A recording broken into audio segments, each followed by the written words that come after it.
बिस्मिल्लाहिर्रहमानिर्रहीम। अस्सलाम वालेकुम। मैं हूँ साइमा।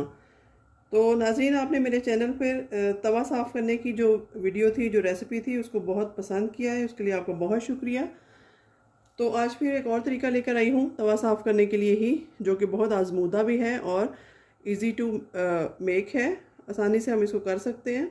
घर की चीज़ों से हम, कोई इसमें केमिकल वगैरह नहीं डलेगा, घर की चीज़ों से ही हम इसको साफ़ करेंगे।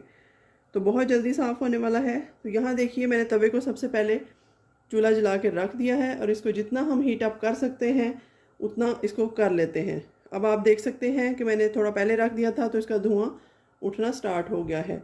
अभी इसको 5 से 6 मिनट और इसकी जो मैलकुचैल है उसको नरम होने देते हैं, इसको और कुक होने देते हैं। उसके बाद देखते हैं क्या करना है। यहाँ तवा हमारा अच्छे से गर्म हो चुका है, इसमें धुआं उठना स्टार्ट हो गया है। तो अब इसमें एक और काम करते हैं।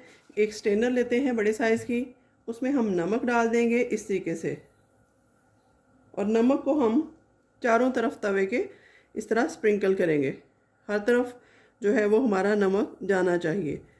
अगर चूल्हा गंदा भी हो जाए तो कोई मसला नहीं, इसी तरीके से हम चूल्हा भी साफ़ कर सकते हैं। तो ये देखिए, आप देख सकते हैं नमक अभी बिल्कुल वाइट है।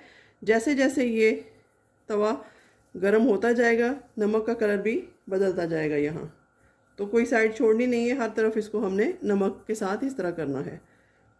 तो चलिए इसको कुक होने देते हैं।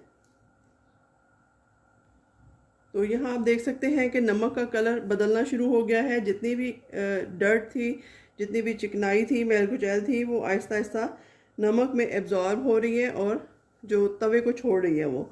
तो उतनी देर में हमने ये एक और काम किया है। यहाँ मैंने सिरका ले लिया है तकरीबन 2 टेबलस्पून, और उसमें मैंने मीठा सोडा डाल दिया है।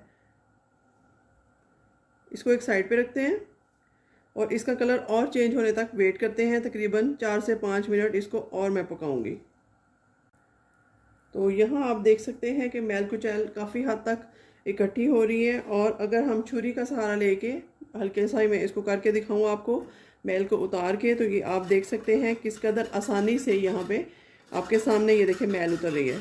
ये देखिए इसकी कालक जो है उतर रही है और तवा बिल्कुल नीचे से क्लीन हो रहा है इस तरीके से। ये देखिए, आप देख सकते होंगे कि मैल किस कदर आसानी से नमक जो है वो उतार लेता है।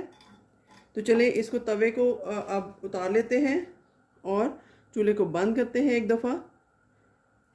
बल्कि इसको चूल्हे के ऊपर ही हम करेंगे ताकि जो भी हमारा मैस क्रिएट होना है, जो भी गंद है, वो चूल्हे के ऊपर ही रहे। बाद में हम इसको नीट कर लेंगे, शेल्फों पे ना गिरे और फर्श पे ना गिरे, इसलिए चूल्हे की खैर है।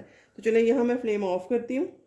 तवा बहुत गर्म है अभी, तो आपके सामने ही मैं इसको करके दिखाती हूँ लाइव। ये देखिए, बिस्मिल्लाह। ये देखिए किस कदर ज़्यादा मैल जो है वो जमा हुई थी इसके ऊपर। ये देखिए,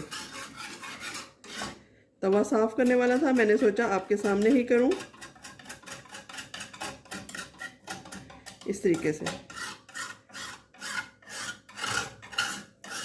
ये देखिए सारी जो मैल है और जो जमी हुई कालक है रोटियों की, अगर हम सूखी रोटियां बनाते हैं तो वो भी पराठे की तरह ही साइडों से उनमें ऑयल आ जाता है। तो इसके बाद आपकी सूखी रोटियां बहुत अच्छी बनेंगी। ये देखिए, ये देखिए साइडों पे कितनी मैलकुचैल जमी हुई है। इस तरीके से इसको मैं सारा साफ़ कर लेती हूँ और फिर नेक्स्ट प्रोसेस करते हैं। अब इसको मैं नमक को यहाँ से हटा लेती हूँ इस तरीके से।